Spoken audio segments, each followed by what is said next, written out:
Je m'inquiétais un peu pour mon agence de traduction. Et moi, généralement, quand les choses vont très bien, je me dis, ça peut ne pas durer. Je rentre en mode inquiet. Ça, c'est peut-être le côté un peu fils de paysan où on sait nécessairement que tout est cyclique. Ça dure ce que ça dure, mais ça ne dure jamais. Vu ce que l'or prend comme place aujourd'hui, on est dans un monde qui est devenu complexe, volatile, un peu angoissant. Peut-être que l'or pourrait être la monnaie de demain. Et si c'est la monnaie de demain, moi, il faut que je la crée comme monnaie d'aujourd'hui. En un mot, pour toi, l'or, c'est la liberté. Il n'y a pas d'autre mot qui me vient en tête, c'est immédiatement la liberté.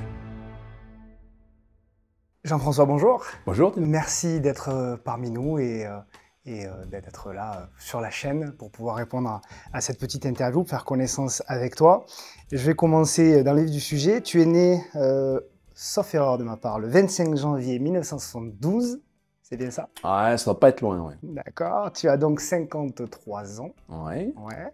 Tu as grandi loin des grandes tours de la finance, dans la région bordelaise. Tu as fait tes études là-bas et tu as choisi dans un premier temps de devenir architecte. Exactement. Pourquoi ce choix? Parce que basiquement, c'était celui qui me correspondait le mieux. Alors pourquoi architecte? Je pense que même quand j'étais petit, j'aimais les projets. Voilà, je me montais des trucs avec des Lego et tout ça. L'avantage d'être architecte, c'est qu'on peut à la fois mélanger un esprit scientifique, et moi j'ai fait des études de maths, quoi, avec une approche créative, artistique. Donc l'idée, c'est de tenter de faire quelque chose d'à peu près beau, mais qui tienne, et pas que 2 semaines, qui tiennent pendant 40, 50, 100 ans. Voilà, donc ça, c'est déjà une manière de fonctionner et de raisonner qui, moi, m'a été extrêmement utile tout le reste de ma vie. Et je dirais ce que je fais encore aujourd'hui, je le fais dans ce genre d'état d'esprit. Suite à ça, tu as choisi donc de devenir entrepreneur. Et tu as commencé par la création d'une société de traduction. Alors là, je dirais qu'il y a eu une aventure avant, en fait. Le référencement? Exactement. Et je ne sais pas si j'ai choisi d'être entrepreneur, c'est peut-être l'entrepreneuriat qui m'a choisi à ce moment-là. C'était que, en tout cas pour moi, c'était la seule manière d'exprimer ce que j'avais envie d'exprimer. L'architecture sur Bordeaux dans les années 90, c'était un peu compliqué, un peu bouché, beaucoup de monde, relativement peu de projets, et comme le disait un mentor de l'époque, c'est chacun son tour. Donc quand on est en 94-95 et qu'Internet est en train d'apparaître, le chacun son tour de l'architecture, ça devient je prends mon tour dans cette nouveauté qu'est Internet. Et sur Internet en 95, il y avait globalement un peu tout à faire, et y compris sur des sujets comme on a fait un site web, comment on fait pour se faire connaître. Voilà, donc moi j'ai été confronté à ça côté client, mais comme il n'y avait pas grand chose qui s'offrait à moi en tant que service, je me dis sur le coup l'appel et la pioche, c'est moi qui vais la fabriquer avant de la vendre, quoi. Voilà, donc ça c'est une activité que j'ai eue pendant plusieurs années et que j'ai revendue avant la crise des dot-com, et puis surtout avant que Google commence un peu à avoir une forme d'hégémonie sur cet univers, et qui transforme d'ailleurs totalement et durablement le métier. Le métier des années 95-2000 n'était pas du tout le même que celui qu'on peut connaître aujourd'hui. Il y a quelques fondamentaux qui restent importants, mais on a bien évolué depuis, et puis maintenant c'est en train de se renouveler avec l'apparition de l'IA. Donc les confrères, enfin moi, je ne suis plus finalement dans le métier, mais en tout cas ceux qui aujourd'hui travaillent dans l'univers du référencement sont en train de vivre, je pense, des sacrées révolutions. Et donc oui, la traduction, ça a été après. J'ai lancé une agence online, je gérais un réseau d'à peu près 2000 traducteurs, et l'idée c'était pour une demande donnée, trouver le ou les traducteurs les plus adéquats. Voilà, ça c'était l'agence de traduction d'ailleurs que j'ai stoppée en 2018 finalement. Elle a vécu pendant quasiment une vingtaine d'années. Ok. Donc 1994 à grosso modo 2000, tu as la société de référencement. Ouais. Et ensuite derrière, quelque part tu vends presque au bon moment, au top presque du marché. Et donc du coup derrière tu enchaînes avec cette société de traduction. Arrive derrière la crise financière quelques années plus tard, 2008-2009. Et c'est là où tu te dis qu'il y a peut-être quelque chose à faire et des idées à développer. Alors moi je ne me suis pas dit pendant la crise, là encore comme l'histoire avec Google et savoir peut-être partir au bon moment, Là, l'idée, c'était pas de partir, mais de se prémunir. Et ça, c'était en 2006, c'est-à-dire 2 ans avant la crise. Et c'était justement en ayant lu un livre que je vois ici sur la table, L'Empire des dettes. Voilà, super bouquin. Qui a peut-être pas pris une ride d'ailleurs. Et en fait, à la lecture de cet ouvrage, la conclusion, c'est qu'il fallait acheter de l'or. Alors pourquoi je l'avais lu? Je l'avais lu parce que je m'inquiétais un peu pour mon agence de traduction. Et moi, généralement, quand les choses vont très bien, je me dis, ça peut ne pas durer, et je rentre en mode inquiet. Ça, c'est peut-être le côté un peu fils de paysan, où on sait nécessairement que tout est cyclique, ça dure ce que ça dure, mais ça ne dure jamais. Voilà. Et donc, pour mon agence de traduction, il fallait que je trouve de l'or. En 2006, c'était difficile d'en trouver d'une manière, entre guillemets, professionnelle. Quand je dis professionnelle, c'est pas une posture de particulier. Un particulier, ouais, il rentre dans une boutique, ou limite, il va sur eBay, bon, il achète 2-3 pièces et l'affaire est pliée. Là, c'était pour une entreprise. Ça veut dire que je m'interdisais d'avoir de l'or à la maison. Et je n'allais pas non plus en avoir à la banque, puisque si on achète de l'or, c'est pour se prémunir du système bancaire. Donc j'étais très, très, très embêté. Les seuls modèles que je trouvais qui étaient vraiment super, qui existent d'ailleurs toujours, étaient des modèles plutôt anglo-saxons. Et je me dis, bon, ça c'est super, mais c'est anglo-saxon, ça ne va pas marcher en France. Donc là, j'étais un peu entre deux, je me dis, en fait, il faut le faire. Donc pareil, comme en 95, quand je me suis dit, la pelle à la pioche n'existe pas, il faut la fabriquer. Là, pareil, l'outil n'existait pas vraiment, il fallait le fabriquer. Alors pourquoi il n'existait pas vraiment? Parce que il n'y avait pas grand-chose en langue française qui existait, enfin il n'y avait rien même. Et puis surtout, le peu qu'il y avait, même s'il était en langue anglaise, ne proposait pas les pièces. Et quand on est français, on veut acheter des pièces. Pourquoi? On veut acheter des pièces parce qu'il y a une forme d'attachement. Alors est-ce que c'est un attachement historique? Est-ce que, je sais pas, c'est dans l'ADN des Français? Mais on est attaché au Napoléon. Alors on est attaché au Napoléon, en fait si, moi je sais pourquoi. Le Napoléon a globalement été, enfin lui et d'autres choses, a été notre monnaie entre 1803 et 1914. Le Napoléon, dans les années 60, 1860, a été même l'équivalent d'une forme d'euro, mais à l'échelle européenne, même mondiale. C'est-à-dire qu'on avait des pièces qui avaient le même diamètre, le même poids, etc. Ce qui permettait qu'avec cette quantité d'or, qu'on soit hongrois, argentin, tunisien, français, belge, etc., on pouvait commercer sur des bases communes. Donc voilà, je pense que tout ça, ça a un peu marqué les esprits. Et puis c'était la monnaie, quoi. Enfin, moi, je le vois quand on achète des pièces. Des fois, on voit certaines pièces, certains Napoléons, on se dit, bah, eux, ils sont passés dans des poches. On aimerait des fois que ça nous raconte des histoires. Et voilà, donc ça, c'est c'est quelque chose qui a marqué. Pour preuve, le Napoléon était même coté en bourse jusqu'en 2004. Donc c'est pas rien, c'est une pièce qui, finalement, n'était plus en circulation officielle depuis 90 ans. Et elle était encore cotée en 2004. Donc c'est voilà, c'est quelque chose qui a marqué. Moi, je me rappelle quand j'étais petit, voilà, j'entendais voilà, les acteurs qui parlaient de la bourse à l'époque, les présentateurs, et qui annonçaient, voilà, alors le Napoléon est aujourd'hui à tel prix. On parlait du CAC 40, on parlait du pétrole, et on parlait de l'or, donc je crois que c'était l'once d'or, et du Napoléon. Voilà, ça faisait partie des 4-5 trucs qui étaient évoqués quand on devait parler de la bourse en très vite, très résumé, sans rentrer dans les détails. Le Napoléon était cité. Donc voilà, l'éducation en fait, financière des Français s'est faite aussi sur la connaissance autour du Napoléon.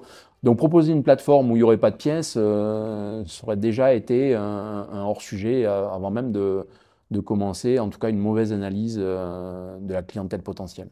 Ok.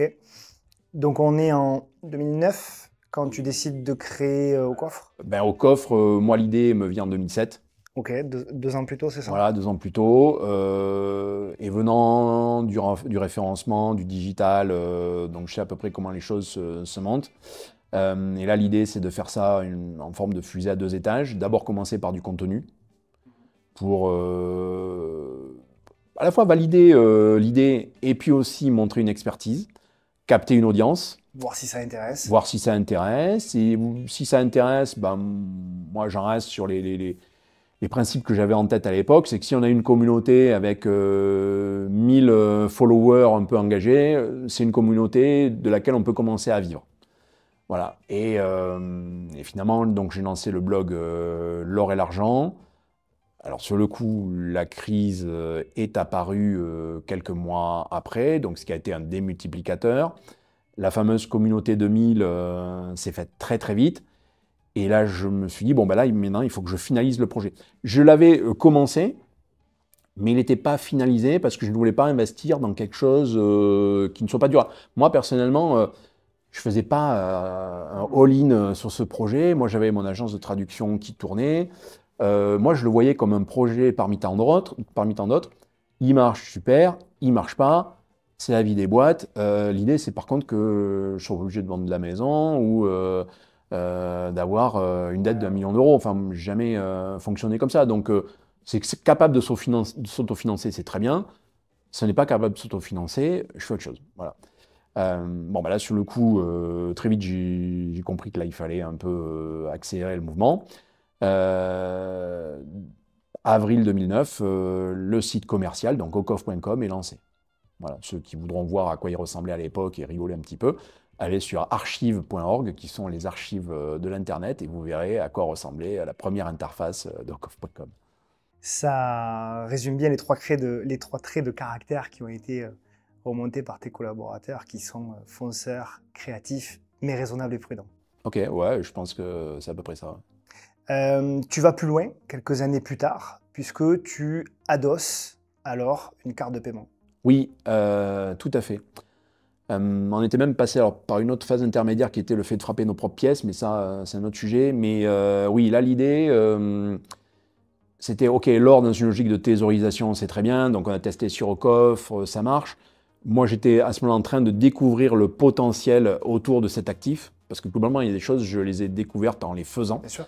Même si je m'étais énormément acculturé au sujet, mais à un moment donné, quand on lance quelque chose qui n'existait pas, ou pas en tout cas comme ça génère tout à coup des idées. Et là, je me suis dit, ben, finalement, vu ce que l'or prend comme place aujourd'hui, le fait que les gens le redécouvrent, qu'ils en aient envie, qu'on est dans un monde qui est devenu complexe, volatile, un peu angoissant, peut-être que l'or pourrait être la monnaie de demain.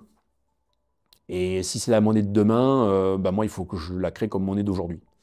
Bon, voilà, ça, limite, ça fait une phrase de sujet, verbe complément, ça n'en fait pas une boîte. Donc, j'ai d'abord testé ça sous forme d'un service qui dépendait toujours d'Ocoff, qui était Veracart, qui était de pouvoir profiter d'un compte métal, donc backé par adossé à des produits physiques, donc des pièces essentiellement, et que les gens puissent utiliser ce compte métal de manière dynamique à tout instant du jour, de la nuit, 365 jours de l'année, et pouvoir payer avec. Donc ça veut dire revenir en euros de manière dynamique sans que le commerçant s'en rende compte. Parce que le commerçant, lui, il n'a peut-être pas envie de recevoir de l'or, lui, il veut recevoir des euros. Donc il faut que ça soit transparent. Et donc la question c'est, est-ce que c'est possible? En fait oui, c'était déjà possible à l'époque, parce que tout simplement, il suffisait de trouver un partenaire qui soit là pour émettre cette fameuse carte, et qui s'occupe de toute l'ingénierie euro, Mastercard, etc., qui est un métier à part entière, en fait. Une forme, je ne vais pas dire que c'est un métier de banquier, mais c'est ce qu'on appelle un métier d'établissement de paiement. Voilà. Donc ça existait déjà. Donc on s'est associé, non, c'est pas associé, en fait, c'est devenu un prestataire pour nous. En fait, on n'a jamais été associé, on a toujours été partenaire au sens, on est client, ils sont fournisseurs, quoi. Voilà. Et c'était important d'ailleurs de garder son indépendance, puisque ce fameux établissement de paiement, en fait, à peine 2 ans après, lui-même faisait faillite. Donc, d'où l'importance d'être un peu indépendant pour de suite en trouver un autre ou faire ce qui va bien pour que le client final ne soit pas impacté. Et ce qui n'a pas été justement ce qui a été le cas, le client final n'a pas été impacté. Il y a eu une vacance, enfin, les cartes ont été muettes pendant même pas 15 jours, le temps de passer au suivant. Mais voilà, donc ça, c'était finalement un service donc, qui est né comme ça. Et quand on a vu que ça marchait et qu'on était même capable d'encaisser le fait que la banque fasse faillite, moi c'est ce que je dis maintenant aux clients, On a résisté au fait que la banque fasse faillite, hein. L'établissement de paiement intermédiaire, c'était un peu ça. Donc on est capable de résister à tout, et c'est à ce moment-là qu'on a lancé donc, la société Veracash. Donc ça, c'était fin 2014. 5 ans plus tard, donc. Ouais, enfin là, dans le cas présent, c'était 3 ans, puisque ça a été, le service a été lancé en 2012. Et la société en elle-même, fin 2014, début de 2015. Voilà. Donc l'idée, c'était de valider le concept parce qu'il n'existait pas. En fait, moi, je voyais Même à personne. l'étranger? Mais non. On avait vu un sombre truc, mais qui était émis depuis, je sais plus, les îles Caïmans ou un truc comme ça. Enfin, ça ressemblait un peu à rien. On n'était même pas certain en plus que la carte existe réellement. Enfin bref, on n'a pas testé. En tout état de cause, ça ne fonctionnait pas.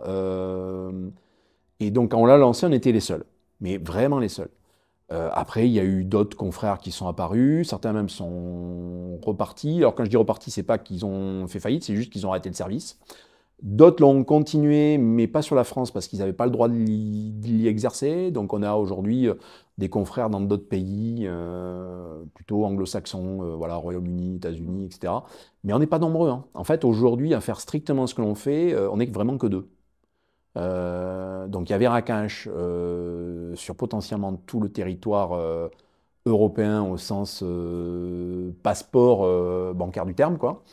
Et après, il y a Royaume-Uni et États-Unis, et c'est un autre acteur, en fait, voilà. Et on est 2 à faire ça. Alors est-ce que on n'est que 2 parce qu'il n'y a pas de marché? Non, il y a un marché qui est gigantesque, puisqu'aujourd'hui l'or se remonétise, donc ça devient une monnaie. On n'est que 2 parce que c'est excessivement compliqué. Nous, on a eu la chance d'y rentrer en 2012, ne sachant pas que potentiellement ça pouvait être impossible. Donc, ne sachant pas ça, ben, on se dit on va le faire. C'est après coup qu'on s'est dit, bah, heureusement qu'on est rentré à ce moment-là, parce qu'aujourd'hui, si on devait le refaire, même avec 10 fois plus de moyens, on n'y arriverait pas. Je ne vais pas rentrer dans les détails ici, mais voilà, le ticket d'entrée est devenu très, très, très cher et compliqué. Voilà, donc je souhaite bon courage à ceux qui voudraient s'y lancer. Mais ce serait bien qu'on soit un peu plus nombreux, parce que quand il y a du monde, ça veut dire qu'il y a, voilà, il y a un marché qui se crée, il y a des gens qui font du marketing que nous, on n'a pas assumé, mais nous, on peut parler derrière. Enfin, voilà, moi, j'aime bien les choses où il y a un peu de concurrence. Quand j'étais sur le référencement, il y avait plein de concurrents, donc là, c'était à celui qui se débrouillait pour être le meilleur. Donc voilà, mais comme c'est un marché qui est très compliqué, avec des interactions très subtiles et très fines, avec d'autres activités, comme par exemple au coffre, voilà, je suis content d'avoir déjà monté, en fait. Je comprends. On l'a dit dans ton parcours, tu n'es pas issu à la base du secteur bancaire classique. En quoi pour toi ça a été, j'imagine que tu vas me répondre les deux, c'est pour ça que je te pose la question comme ça, en quoi pour toi ça a été une force et potentiellement parfois une faiblesse? Alors, clairement une force, euh, parce que déjà, enfin, faut quand même le rappeler, l'or n'est pas un actif régulé en France. Donc, ce qui fait que quand on se compare par rapport au secteur bancaire, bah, on peut s'y comparer parce qu'on gère des actifs qu'on pourrait considérer, vu à une échelle un peu universelle, liquides, et qui ont été par le passé des actifs, en tout cas monétaires, même là ça le redevient aujourd'hui, mais clairement officiellement monétaires. Donc on se dit, voilà, c'est les banques, et puis c'est vrai que c'était plutôt vendu et acheté avec les banques dans les années 60-70. Sauf que bon, c'est plus le cas depuis les années 90, en tout cas en France. Les banques s'en sont complètement détachées. Et pareil, depuis les années 90, le négoce de l'or est libre. L'achat, la vente, la conservation, en fait, c'est souvent ce que je dis, mais l'or, globalement, jusqu'à 10 000 euros, ça se négocie comme des fraises. Voilà. Au-delà de 10 000 euros, bon, on rentre dans une autre catégorie, c'est que ça devient à ce moment-là comme de l'euro, comme du cash, pour des raisons de lutte anti-blanchiment d'argent. Donc là, on rentre dans un autre volet. Mais typiquement, sur l'or strictement, sur Ocoff, on ne dépend ni de l'AMF ni de la CPR, on dépend des douanes. Les douanes, c'est ni le ministère de l'Intérieur, ni le ministère de la Défense, c'est le bras armé du ministère de l'Économie, mais au même titre que quelqu'un qui fait du vin, il dépend des douanes. c'est pareil, quoi. Voilà. Donc déjà, sur un plan réglementaire, on ne fait pas partie de la même réglementation. Et l'or, d'ailleurs, a ses propres règles, sa propre fiscalité. Enfin bon, c'est vraiment un univers à part entière. Et tant mieux, d'ailleurs. Il y a quelques désavantages d'être en France sur l'univers métaux précieux, mais il y a quand même un avantage, c'est que justement, c'est pas considéré comme un produit financier.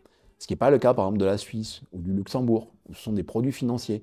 Donc là, on rentre dans une autre catégorie. Alors, qui est peut-être très bien, d'ailleurs, dans l'univers de la finance, dans l'univers même peut-être plus institutionnel. Mais quand on est un particulier, avoir un actif avec ce pouvoir, qui est le pouvoir de l'or, qui est un pouvoir monétaire, un pouvoir libératoire, mais maximal, et que finalement, il soit assez libre dans son fonctionnement, sa détention, c'est assez magique, quoi. Et la France, sur le coup, le permet. Alors, ok, on a les taxes à la sortie. Enfin, si on est un peu patient, à la date où on se parle, la taxe à la sortie, au bout de 22, c'est 0. Et puis, suivant les produits qu'on a achetés, c'est 0 aussi. Donc, si on est un peu malin, la fiscalité n'est pas non plus le sujet. Donc voilà. Alors, après, moi, ça m'a aussi avantagé, c'est de ne pas être banquier, c'est que justement, je ne me suis pas créé des freins que j'aurais eu par design si j'avais eu toute cette connaissance du fonctionnement de l'univers financier. Moi, ma culture, ce n'était pas l'industrie financière, c'était plutôt l'industrie web, l'industrie digitale. Donc là, moi, par contre, savoir faire un site web, savoir le faire connaître, là, j'étais plutôt ceinture noire. Donc c'est ça que j'ai valorisé.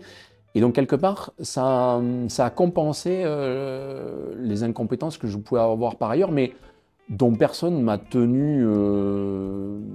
Enfin, voilà, on ne m'a pas pris la tête là-dessus, parce que globalement, j'avais une parole qui ressemblait à celle de mes clients, quoi. C'est-à-dire que globalement, quand un client me parle, je le comprends. Je suis exactement dans la même dynamique, posture que lui.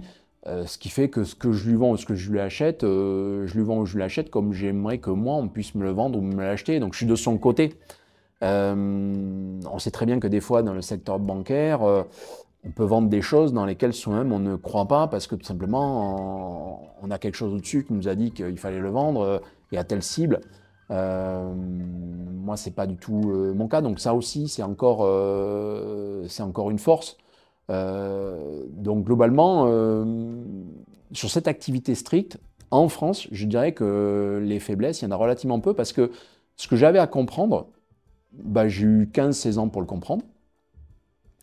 Et là où je n'avais même carrément pas le droit de le faire, donc là je prends par exemple le cas de la partie émission d'un instrument de paiement, donc qui est quelque chose d'un peu régalien, alors non pas des banques, mais en tout cas de ce qu'on appelle un établissement de paiement ou d'établissement émetteur de monnaie électronique. Bon, ben là, il y a des gens qui savent très bien faire ça, en marque blanche, par lesquels on passe pour le faire. Et puis d'ailleurs, le jour où ça va plus avec un, ben, bim, on déplugue et on passe avec un autre. Ça nous arrivait donc 3 fois.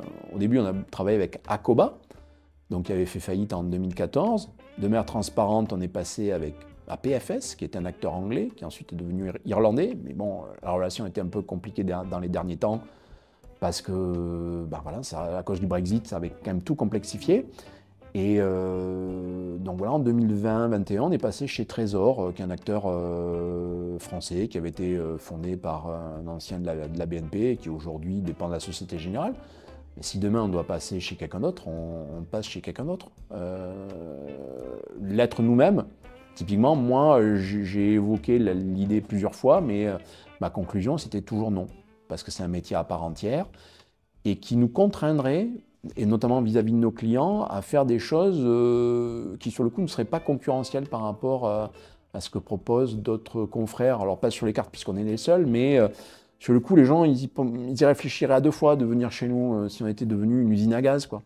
Moi, je vois ceux qui ont pu faire ça, ils se retrouvent des fois avec la moitié des équipes qui sont à la conformité. Et donc, quand vous avez une moitié de l'équipe qui est quasiment en antagonisme avec l'autre, moi ça, justement, je laisse aux banques. Hein. Gérez vos problèmes, voilà. Donc non, ouais, moi je pense que j'en ai plutôt pris que les avantages de ne pas en être. Moi, l'expression souvent que je sors, c'est Ocoff.com, par exemple, n'aurait pas pu être lancé par des avocats ou des experts comptables. Parce que basiquement, si on s'y lance en sachant déjà tout, on se dit, ah ben non, là, ça va pas aller, là, ça va pas le faire, non, là, c'est compliqué, non, finalement, non. Voilà. Ben, en fait, non. Comme moi, je le savais pas, euh, j'y suis allé et puis j'ai appris en marchant. Je pense que c'est ça qui a été la plus grande force de ne pas être issu du secteur bancaire pour toi. Et du coup, quand tu regardes un petit peu aujourd'hui, à la date à laquelle tu as créé Aucoffre, donc ça fait allez, une grosse quinzaine d'années, qu'est-ce qui finalement t'étonne le plus depuis? Est-ce que c'est l'évolution de l'or? Est-ce que c'est le système bancaire qui a beaucoup changé aussi? Est-ce que c'est le succès de ton entreprise qui t'étonne le plus? Voilà, quand tu regardes un petit peu en arrière, qu'est-ce qui t'étonne? Bon, moi, ce qui m'étonne, il y a deux choses. Mais ça, c'est parce que j'étais jeune à l'époque et depuis, j'ai appris un petit peu certaines choses. Moi, je pensais que 2008 servirait de leçon. Et d'ailleurs, je me dis, bon, bah, finalement, Aucoffre, à un moment donné, ça va plus intéresser personne. C'est pour ça d'ailleurs que j'ai eu mon agence de traduction pendant 18 ans, parce que pour moi, Aucoffre, j'allais dire, c'était une aventure, mais Transitoire. transitoire. Personnellement, moi, c'était câblé d'ailleurs dès le départ, je comptais la revendre 5 ans après, quoi. C'était pas l'objectif de ma vie. Ok, c'est sympa, mais enfin, bon voilà, c'est pas non plus ma culture. Ça, on en a parlé juste avant. Donc voilà, le truc, c'est eh ben, finalement, y trouver du plaisir encore 15-16 ans après. Ça, c'est quelque chose qui me surprend, oui, parce que eh ben, c'est finalement m'être fait surprendre par l'or et toutes les possibilités. C'est-à-dire de se dire, cet actif finalement extrêmement humain, à géométrie variable, qui est peut-être un bijou en Inde, qui peut être un actif totalement dématérialisé et tradé par des robots. Euh, c'est l'or, quoi, qui est une monnaie pour certains, qui est un pendentif pour d'autres. Voilà, donc finalement, moi, 15-16 ans après, je n'ai toujours pas fait le tour. Ce qui fait que pour une activité comme celle de Coffre, bon, c'est un peu infini. Puis l'or, il n'est pas bêcheur, il aime bien les copains, quoi. Quand je dis il aime bien les copains, bien par exemple, Bitcoin et or, ça fait plutôt bon ménage. Bon, alors, Bitcoin, c'est un peu le petit frère qui a envie de faire un peu les gros bras pour montrer qu'il est plus costaud que le grand frère, mais voilà, le grand frère l'accueille avec plaisir et il lui apprend la vie, quoi. Et aujourd'hui, je dirais que, étant un peu de la même famille, ils ont un peu le même but dans la vie, parce qu'ils ont un peu les mêmes valeurs, mais c'est pas parce qu'on est frères qu'on passe par les mêmes chemins, ils ont des chemins qui se veulent un peu différents pour atteindre le même but. Et puis l'or, ce chemin, il a débuté depuis très longtemps. Le Bitcoin, même si lui, les années sont multipliées par 7, voilà, il a encore un petit peu de chemin pour arriver au même niveau, mais il y arrivera aussi. Donc voilà, ça, c'est ça qui m'a un peu étonné. Parce que voilà, j'ai quand même lancé l'activité en même temps que le Bitcoin est apparu. Il faut quand même s'en souvenir. Donc voilà, c'est ces deux aspects. C'est à la fois le monde financier n'a tiré aucune leçon, mais parce qu'il ne voulait tirer aucune leçon, de manière très claire. Hein, Ça rapporte pas de tirer une leçon. mais non, non, mais surtout pas. Et puis là, qu'est-ce qui s'est passé? C'est ce qui avait été financé, en fait, cet argent qui était gagné par les banques, etc., a été refinancé par les États. Donc globalement, c'est des faillites gratos. Pourquoi on ne s'empêcherait pas de refaire le même truc? Et là, on est dedans. Alors, sous notre visage, mais on est complètement dedans. Aujourd'hui, ça a plus un aspect monétaire. Il y a plus d'enjeux géopolitiques. Voilà, on parle de dette d'État, etc. 100 000 milliards de dollars de dette. Voilà, c'est quand même un sujet. Voilà, malheureusement, ça m'étonne que l'humain considère que refaire deux fois la même chose ne donne pas lieu au même résultat. Bon, ben c'est comme ça. Donc globalement, tu penses que le système, dans sa globalité, reste encore fragile. Même après ce qu'on a connu en 2008, tu Oui, penses qu'il y a encore des ben, fragilités il reste extrêmement fragile parce que même si on s'est renforcé sur les fonds propres, parce que vite fait, il faut effectivement se prémunir de ça. Mais quand on se prémunit de ce que l'on a vécu dans le passé, à quel moment on se prémunit de quelque chose d'imprévu dans le futur, le fameux Black Swan? Et en fait, la vie, c'est une éternelle découverte de choses qu'on n'avait pas prévues. On n'avait pas prévu d'être, par exemple, extrêmement fort pour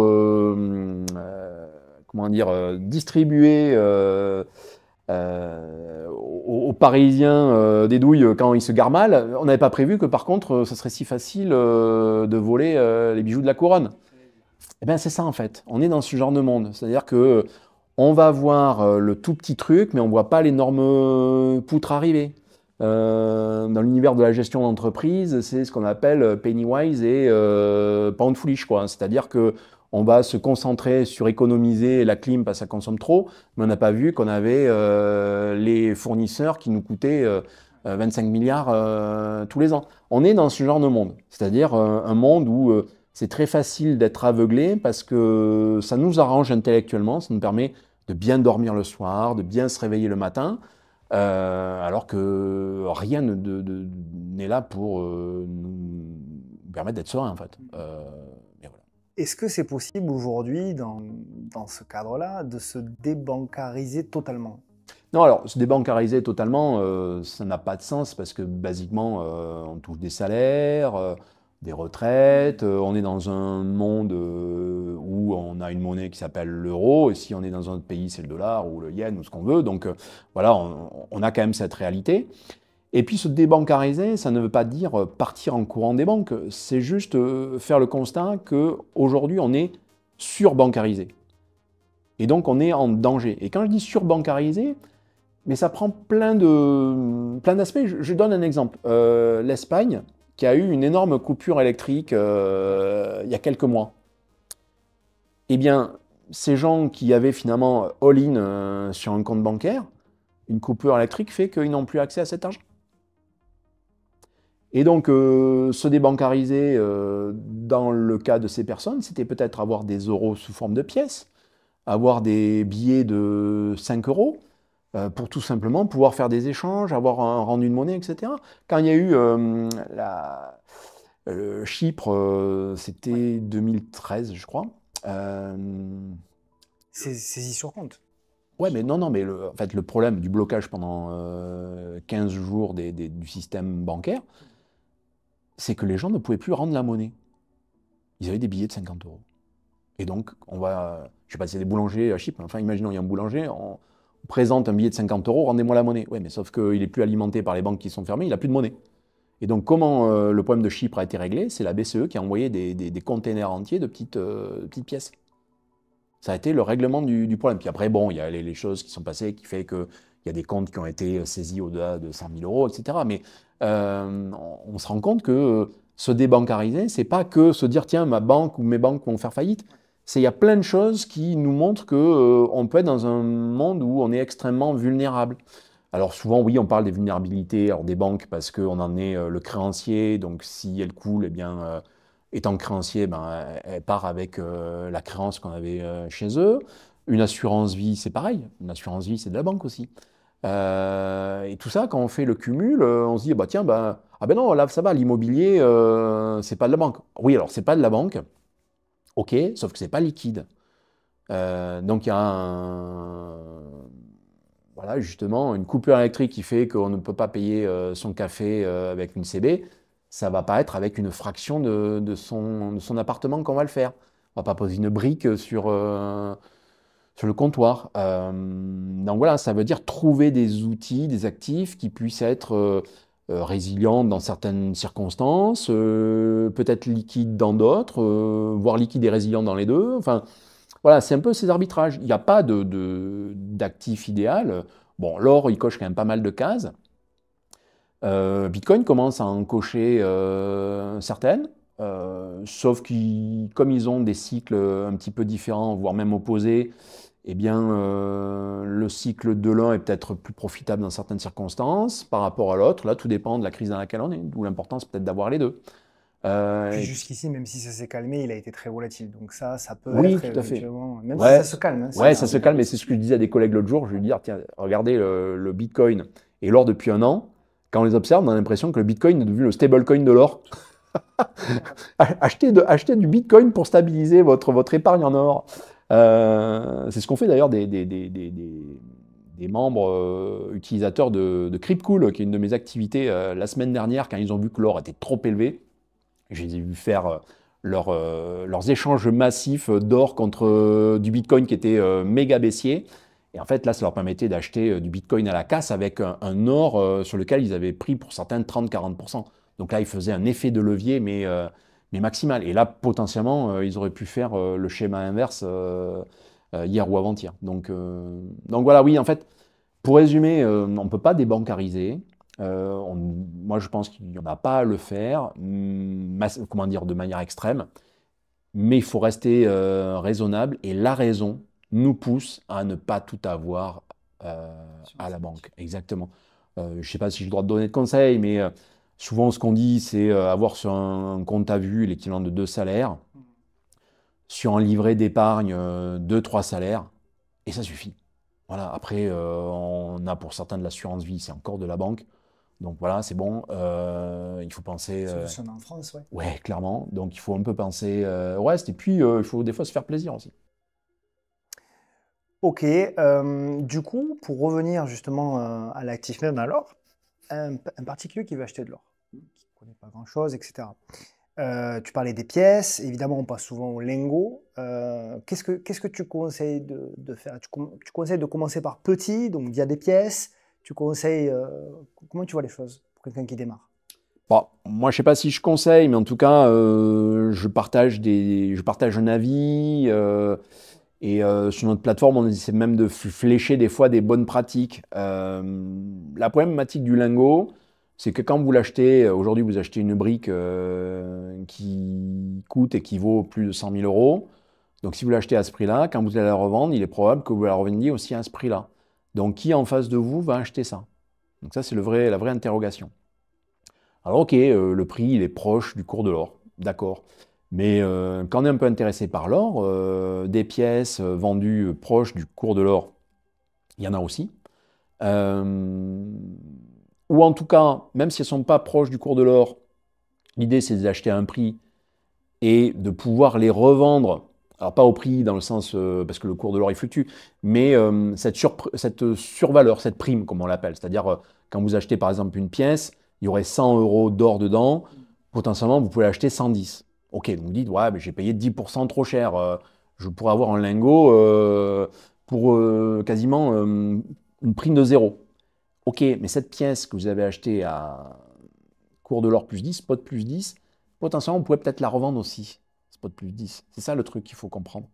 Donc le grand jeu, c'est de l'acheter avec la prime la moins chère, donc plutôt quand les gens s'y intéressent pas trop, pour la revendre quand on a vraiment besoin de la revendre. Et généralement, quand on a besoin de la revendre, c'est plutôt pendant une crise. Et souvent, pendant ces crises, les primes, elles ont tendance à flamber. Moi, je prends un exemple qui est alors, extrêmement clair pour illustrer le propos, et ça s'est reproduit 2-3 fois depuis. C'est en 2008, pendant la crise de subprime. Donc, on se souvient, la bourse, c'est moins 30, moins 40. À ce moment-là, ceux qui avaient de l'or, donc plutôt des professionnels, en fait, l'ont vendu massivement pour équilibrer leurs pertes. Parce qu'ils étaient déjà assez gagnants. En fait, depuis le début des années 2000, le cours de l'or, il était passé de 200 $, à 700, 800 $ à peu près. Il a fait x3, x4. Ouais, il a fait x3, x4. Donc c'était quand même une belle perf. Et bien cette performance, ils l'ont exercée à ce moment-là. Ce qui fait que là où ils étaient à moins 40, ils étaient peut-être plus 50. Donc à la fin, ils étaient gagnants. Comme souvent, ces gros acteurs ne travaillent pas pour eux, mais aussi pour des clients. Ils arrivent à montrer à leur client final qu'ils sont toujours sur un rendement promis qui était peut-être de 5 ou de 6. Voilà. Donc là, il y a eu un afflux massif d'or vendu, ce qui fait que le cours de l'or, en pleine crise des subprimes, et ça a duré 15 jours, il a baissé. Donc le lingot, mon fameux lingot, il a baissé aussi. Parce que même si le cours de l'or, c'est avant tout de l'or papier, en grande partie, surtout en période de crise, sur le coup, le lingot, lui, il suit le cours de l'or. Voilà, donc on ne peut pas y couper. Et bien au même moment, les pièces, moi je l'ai vu sur les Napoléons, leur prime, elle était de 50%. Les demi-Napoléons, donc Napoléon de 10 francs, ou même les Liberty américaines de 20 $, la prime était de 100%. C'est-à-dire que la pièce valait 2 fois plus que l'or qu'elle contenait. Donc vous avez par exemple votre lingot qui perd 20%, mais votre Napoléon qui prend 50%. Ben, vous avez un gain de 30% dans un marché baissier. Voilà, ça c'est un exemple qui donne une raison extrêmement claire et précise de pourquoi il vaut mieux avoir des pièces. Bon, après, quand on est en France, il y a aussi le sujet de la taxe, suivant les pièces qu'on achète. quand on est sur des valeurs inférieures à 5 000 €, eh bien, on peut avoir un avantage lors de la revente sur le plan fiscal. Donc ça, c'est un point intéressant. Et puis voilà, c'est des produits qui peuvent être reconnus. Et puis même des fois, on peut même se faire plaisir parce que on peut aussi avoir des choses qui peuvent être rares. Certaines pièces, notamment peut-être anciennes, on peut avoir la chance des fois de tomber sur une pièce qui finalement n'était pas si courante que ça et qui, bonne surprise, devient une pièce de collection. Alors que l'inverse, c'est pas forcément plus rare en tout cas. Ouais, tout à fait. Ouais. Et on se souvient d'ailleurs, pour rappeler la crise en 2008-2009, que quand on avait demandé à Warren Buffett quelle action il fallait acheter, il avait répondu Gold. Ouais. Oui, alors qu'il n'a pas toujours été fan de l'or. C'est vraiment quelqu'un qui est très ancré sur voilà, l'industriel, le monde réel versus le monde financier pur et dur. Mais il y a une leçon à retenir de Warren Buffett, c'est que en fait, il faut acheter ce que l'on comprend. Et l'avantage de l'or, c'est que globalement, on peut assez facilement en comprendre les grandes lignes. Alors ça, c'est un peu comme le Pareto, c'est 80-20, c'est-à-dire que les 80 premiers pourcents sont faciles, les 20 derniers pourcents demandent 80% de temps. Mais c'est pas grave, quand on est un particulier, un jeune investisseur, l'essentiel se comprend en 2 pages quoi, sur l'or. On ne demande pas d'être trader. On ne demande pas d'avoir une expérience de 15 ou 20 ans là-dessus et de se dire, c'était un peu mon cas la semaine dernière, globalement je savais à peu près que ça allait claquer. Enfin, quand je dis claquer, avoir une consolidation, pour moi c'est une question d'heure, quoi. Je le sentais. On en avait parlé déjà à voilà. Lyon. Et exactement. Et justement, j'enviais moi mes clients sur Cryptcool que je voyais agir. Et je me dis, ah là là, j'ai pas du Vera One à échanger contre du Bitcoin parce que je me dis là, c'est maintenant qu'il faut que je le fasse. Bon, j'étais content pour eux, ils le faisaient, c'était génial. Et bam, un ou 2 jours après, ça chutait et de manière logique en fait. Quand on voit les outils techniques, on voyait que c'était en surachat, tout était dans le rouge au sens. Dans le sens de l'activité. Le RSI. Ouais, exactement. Le RSI était au-dessus de 70, mais très largement. C'était la folie, quoi. Donc, voilà, ça, c'est les choses un petit peu plus techniques qui font qu'à un moment donné, on sent les choses, on voit que ça va se passer. On en parle à la télé beaucoup. Voilà. Eh bien, justement, ça, c'est un indicateur. Moi, c'est ce que je disais à une époque. Quand ma sœur m'appelle ou me passe un message pour me parler de l'or, il est temps de vendre. Bon, là, sur le coup, elle ne m'a pas appelé, mais elle aurait dû, elle aurait pu. C'est ce que je disais avant, c'est quand Jean-Pierre Pernaut en parle, feu Jean-Pierre Pernaut, c'est qu'il est temps de vendre quand on est déjà dessus, ou en tout cas de se dire, ah, ça va baisser, alors on vend ou on vend pas. Hein. Moi, tous les clients de coffre, pour certains qui ont fait des gains de malades latents potentiels, ils n'ont pas vendu pour autant, c'est pas leur objectif. Ça ne veut pas dire que c'est un tome de marché du tout. Donc là-dessus, on est loin d'avoir retourné les tendances. Ah non, mais en fait, ceux qui pensaient qu'on était sur une bulle, parce que là on vient de consolider, se trompent. Ils ne voient pas la différence entre une bulle et une surchauffe de marché. Là, c'était une surchauffe de cours, c'est-à-dire qu'il est monté à un niveau qui est parfaitement acceptable, mais pas à ce moment-là. Le cours que l'on a pu voir, là, par exemple en euros, aux alentours des 3700, etc., c'est pour moi un très bon niveau, mais dans 6 mois, dans 1 an. Là, on y allait un peu vite. Donc, on n'a pas eu le temps de le digérer. C'est un peu comme ces voitures qui veulent démarrer pied au plancher. En fait, oui, on a les roues qui tournent, ça fume un petit peu, et finalement, on n'a pas fait 2 mètres. Là, c'est un peu pareil. Il faut enclencher un mouvement fort et solide pour ensuite avancer de la bonne manière. Et typiquement, une consolidation œuvre dans cette logique de mouvement fort et solide. C'est un peu on se reprend. On reprend une assise. Alors, est-ce que avec le -7, -8, on a touché un point bas? Ça, je ne sais pas. Moi, personnellement, j'aurais même aimé que ça fasse -20.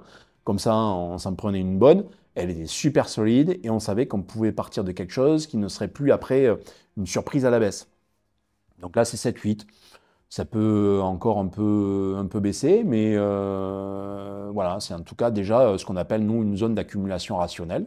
C'est-à-dire que potentiellement, là, on est dans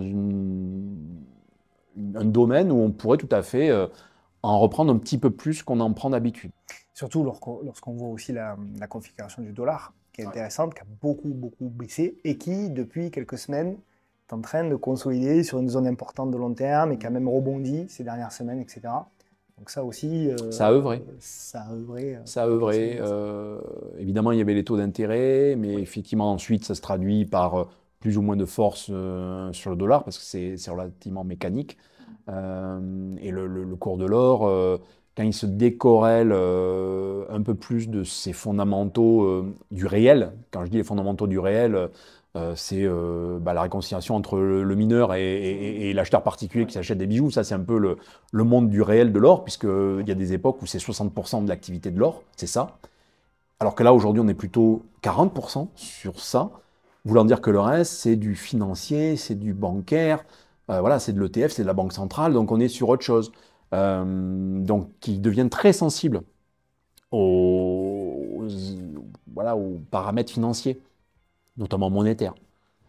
D'ailleurs, c'est drôle parce que, tu parlais de la baisse des taux, mais quand tout le monde disait quand Jérôme Powell va annoncer la reprise de la baisse des taux aux États-Unis, le dollar va continuer de baisser. Il a annoncé la baisse des taux aux États-Unis, ça a été le point bas le jour même, sur le rebond technique du dollar pendant un mois et demi. Et bien parce que pour le moment, c'était déjà digéré tout ça. On le savait tous. Donc quand on sait déjà quelque chose, quand on l'apprend enfin, bah oui, mais je le savais déjà. C'est exactement ce qui s'est passé. C'est bien que tu en parles parce que justement, ça c'est aussi un phénomène assez intéressant et connu. C'est que quand globalement tout le monde parle à peu près de la même chose, il ne faut pas s'imaginer qu'il y a un secret, quoi. Voilà. Donc clairement, tout le monde était au courant, donc aucune surprise, quoi. Voilà. La surprise qui n'en était pas malgré tout une, mais on l'attendait, mais c'est juste là une question de temporalité. C'est Powell qui dit, bon voilà, on va se calmer sur les taux et ça va même baisser. Bon ben voilà, là effectivement il a donné un top départ. Top départ qui s'est traduit sur le cours de l'or de manière instantanée et logique. Comme sur le cours de l'or, on était sur une forme de canal mais très haut. Un peu comme voilà, le robinet, enfin qui remplit un pichet et là qui était à ça, quoi. Donc là, boum, on rajoute un truc qui est quand même un peu important, ben forcément que ça fait déborder. Et là, c'est ce qui s'est passé. Le simple fait d'avoir cette annonce, parce qu'on a déjà eu des annonces de baisse de taux, on ne se fait pas des records de ce type. Sauf que là, on était déjà à deux doigts du record et on y était depuis plusieurs mois. On y était depuis quasiment 5-6 mois. On était sur un niveau haut de l'or depuis 5-6 mois. Donc ça veut dire que c'était un niveau qui était solide, qui attendait que ça. Bam! Là, on passe dans une zone au-dessus, donc une zone inconnue, une zone qui a besoin de se créer une résistance, un support. Bon, ben, la résistance, c'est bon, on l'a vu, et le support, on est peut-être en train de se le faire là en ce moment. Voilà, c'est bon, on rentre dans un new normal, quoi, sur l'or. Moi, je pense qu'on est justement dans cette phase-là, un petit peu de digestion. Bah, ça va peut-être se passer. On va peut-être être dans un canal là de quelques semaines, quelques mois. Ouais, c'est possible. Ce serait bien, ce serait sain. Ah, ce serait super sain. Bah, ça traduirait aussi la force de l'or. C'est-à-dire, je dirais que l'or où il est aujourd'hui, là, il a sa place. Il faut juste que ça se solidifie un petit peu pour que ça se fasse pas, que ça soit pas artificiel. J'ai besoin de ton avis perso, parce que moi, on en a beaucoup parlé de l'or jusque-là. Moi, il y a un actif que j'adore, notamment à trader, c'est l'argent, parce qu'il est souvent volatile, il répond bien techniquement à l'analyse, etc. Bon, l'or aussi, ceci étant. Mais le silver, pour le coup, voilà, il a cette volatilité-là qui est intéressante. Il a lui aussi derrière pris le relais, ça a été exceptionnel, le bull run de fou qu'il a fait. C'est assez incroyable. On dit souvent que l'or, c'est l'assurance patrimoniale et que l'argent, c'est un peu plus un levier du coup spéculatif pour des gens comme moi. Qu'est-ce que tu en penses, toi, vraiment de ça? Est-ce que c'est vrai? Bah, moi, je suis quand même plutôt d'accord avec ça. Au-delà du fait que je le pense fondamentalement, les faits sont là pour nous le montrer. Ensuite, ce qu'il faut savoir, c'est que l'argent métal est quand même un beaucoup plus petit marché que l'or. Parce qu'aujourd'hui, l'argent métal n'est plus une monnaie, ou en tout cas n'en est quasiment plus une. Donc c'est avant tout une matière industrielle qui va entre guillemets, se remonétiser comme ça un peu de manière artificielle pendant des périodes, mais se remonétiser plus dans un sens très financier. un peu de manière artificielle, alors qu'on est sur des volumes qui sont justement relativement faibles. Raison pour laquelle déjà le cours de l'argent peut encore se manipuler, et dans le passé, il a été manipulé. Donc ça veut dire qu'on n'est pas totalement serein de qui tient les manettes sur l'argent métal. Et moi, je serais un industriel qui a besoin d'argent ou qui est une mine, eh ben, ce serait relativement facile d'ouvrir et de fermer le robinet comme je le souhaite. Et d'ailleurs, c'est un petit peu ce qui se passe sur le plan industriel. Aujourd'hui, l'argent métal, on le gère un peu quelque part, des fois comme le pétrole, ou dans un domaine un peu extrême, bon, qui est relativement pas connu, mais par exemple le monde du diamant. Le monde du diamant, en fait, c'est tenu par deux, trois grosses mines, et globalement, ils s'entendent, et ils ouvrent et ils ferment le robinet quand ça leur chante. C'est-à-dire, s'ils voient que le marché a tendance un petit peu à aller dans une direction où personne ne veut acheter, ok, ils ferment les mines, ils assèchent l'approvisionnement, ce qui fait mécaniquement remonter la valeur parce qu'il y en a moins à disposition, et l'inverse aussi est vrai. Comme l'OPEP, quoi. Ouais, exactement. Et ben c'est pour ça, voilà, je trouve que ce sont des choses qui sont assez comparables. Et l'argent métal, qui est très utilisé dans l'industrie, hein, donc électronique, panneaux solaires, enfin bon, ça tout le monde le sait, hein. Relativement peu d'acteurs, ben forcément, c'est assez facile de le manipuler. Donc voilà, c'est rigolo à trader. Faut par contre avoir les nerfs bien accrochés. Il faut savoir ce qu'on fait, et faut surtout pas remplacer l'or par l'argent. C'est complémentaire, et je dirais que c'est pour le fun. C'est pour se dire, voilà, je vais peut-être grappiller un rendement supplémentaire et quelque chose que j'accepte d'acheter aujourd'hui pour le revendre demain. Alors que l'or, on n'est pas là-dessus. L'or, on l'achète aujourd'hui pour le garder demain, le garder après-demain et le transmettre. C'est pas le cas pour toi pour le silver?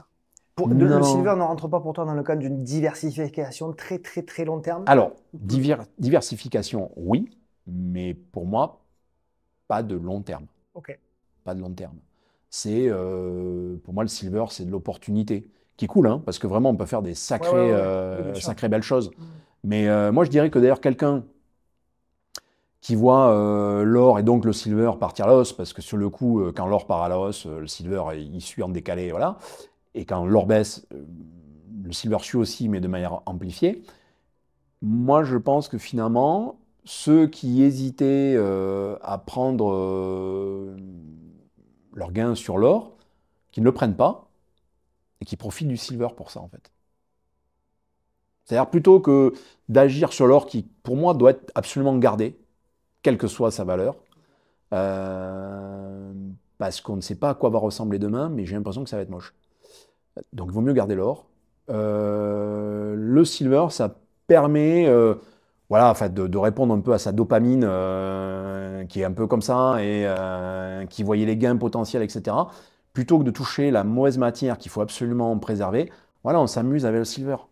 Tu fais le parallèle un peu tout à l'heure, tu faisais le parallèle avec les crypto-monnaies, mais du coup, on peut faire le parallèle aussi avec le Bitcoin, Ethereum derrière, etc., etc. Tu vois les choses de la même manière.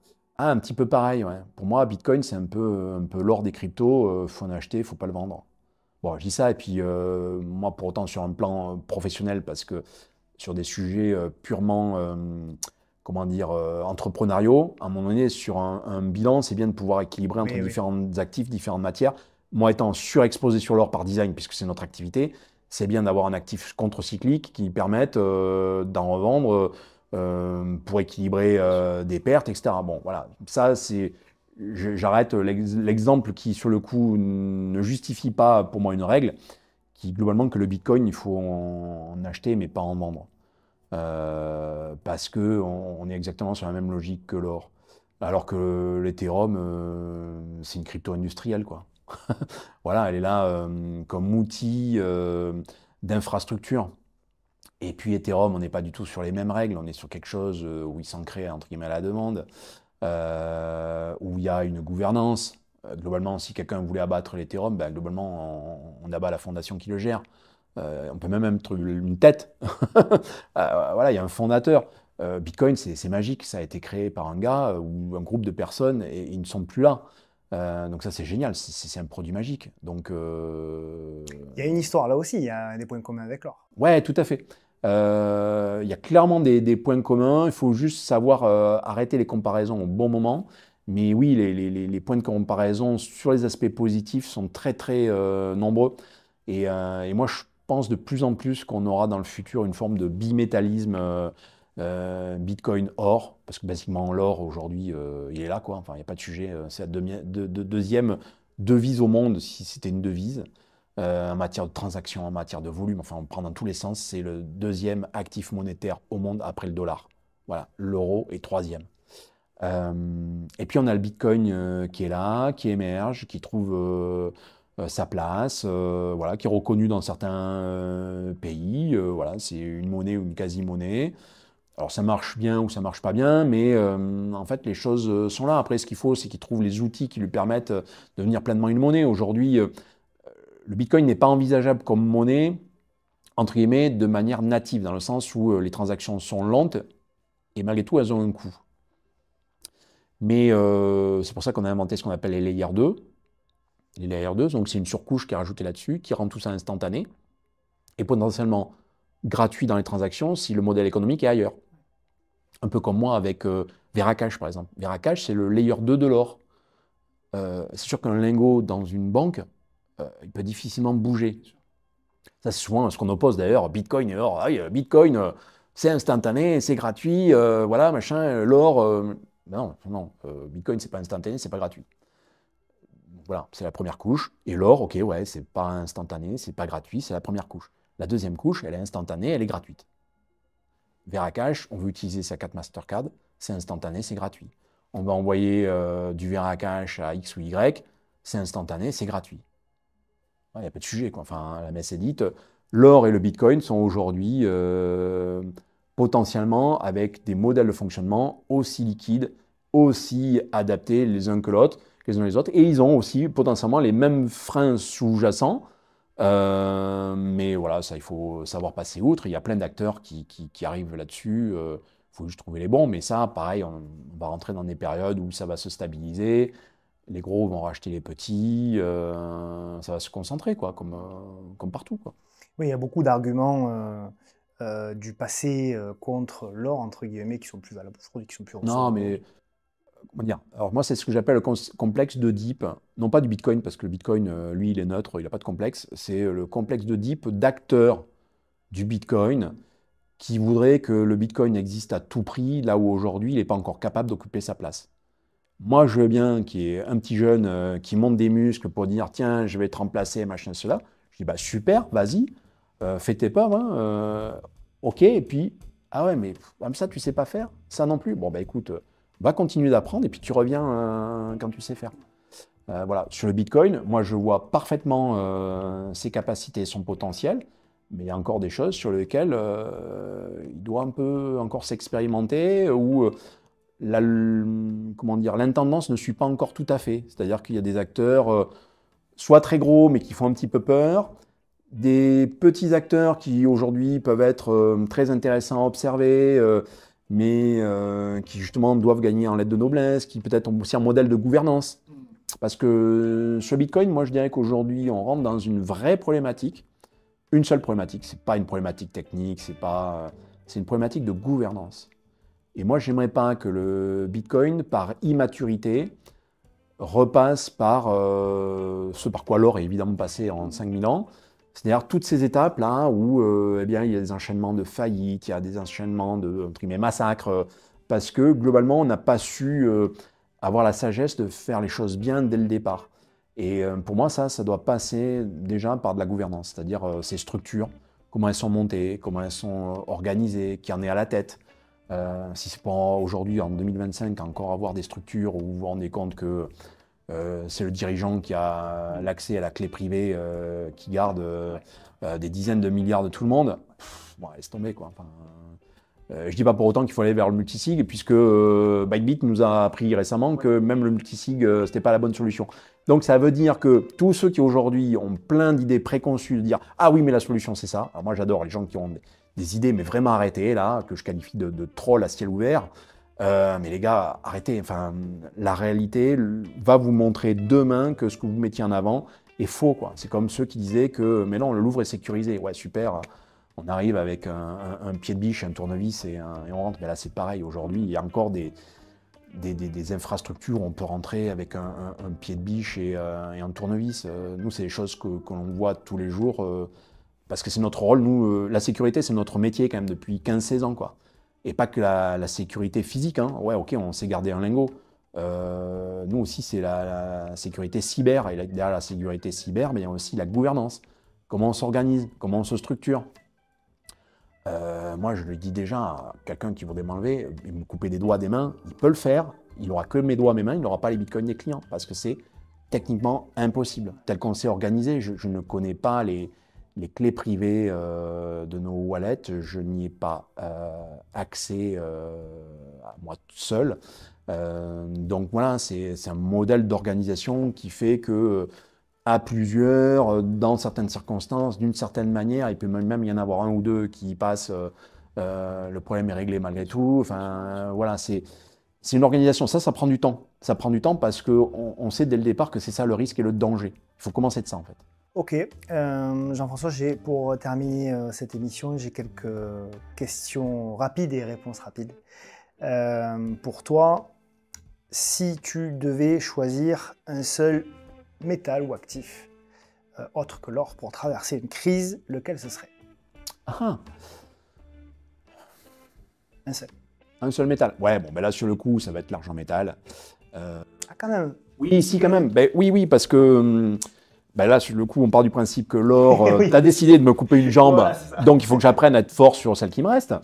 Donc oui, l'argent métal, parce que basiquement, il y a une culture de la petite pièce, il y a une culture de l'objet en argent, il y a quand même une culture qui, sur le coup, est une culture un peu populaire, donc du temps où l'argent était une monnaie.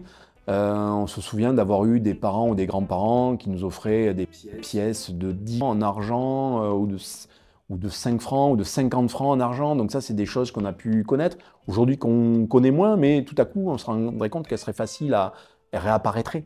Nous, nos chambres fortes sont remplies de semeuses ou de Hercule 50 francs, etc. Donc c'est des pièces qui auraient envie de circuler, hein, elles veulent reprendre du service. Bon, là, aujourd'hui, elles sont un peu au frais, quoi, mais ce serait tout à fait possible. Donc, oui, ça serait, en cas de crise grave, l'argent métal pourrait tout à fait occuper sa place.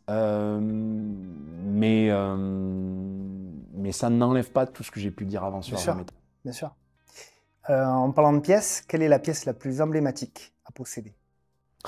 Pour un Français, s'il n'en a pas encore, il faut au moins qu'il se fasse plaisir et qu'il achète un Napoléon 20 francs, déjà pour qu'il voit à quoi ça ressemble. Et l'avantage ce qu'on appelle les Napoléons, parce qu'en fait, les derniers à avoir été frappés n'avaient pas du tout de tête de Napoléon dessus, c'était une Marianne. Donc, l'avantage, c'est qu'en plus, ça se collectionne, c'est très très sympa, puisqu'il y en a eu des dizaines de sortes. Donc, c'est une manière, depuis voilà, les millésimes 1803, en fait, c'est même pas 1803 d'ailleurs, c'était des années révolutionnaire, un calendrier, je ne sais plus comment il s'appelle. Enfin bref, ça permet en fait de voir un peu toute l'histoire de France par rapport à ses empereurs, par rapport à ses rois, par rapport aux républiques, voilà, troisième, voilà, etc. D'en apprendre un peu plus sur son pays, de se faire plaisir en diversifiant les choses. Et puis, mine de rien, chaque Napoléon 20 francs, ben, aujourd'hui, il a quand même une valeur qui est quand même assez importante, hein. C'est pas loin de 6 grammes d'or pur. Donc voilà, on est quand même sur un produit qui aujourd'hui se négocie entre 600 et 700 euros. Donc c'est pas rien. Voilà, c'est un bel objet à avoir, riche de sens, avec une valeur qui probablement, malheureusement, ne tombera jamais à zéro, quoi. Voulant dire qu'on est dans un monde qui ne cesse d'être encore plus inquiétant et instable. Et voilà, la valeur de ces pièces va se traduire comme ça. Et après, pour ceux qui ont un peu plus de moyens et qui voudraient un peu cranter dans se faire plaisir avec des pièces, il y a 2 pièces que j'affectionne moi, mais en fait, sur le coup, c'est très personnel, hein.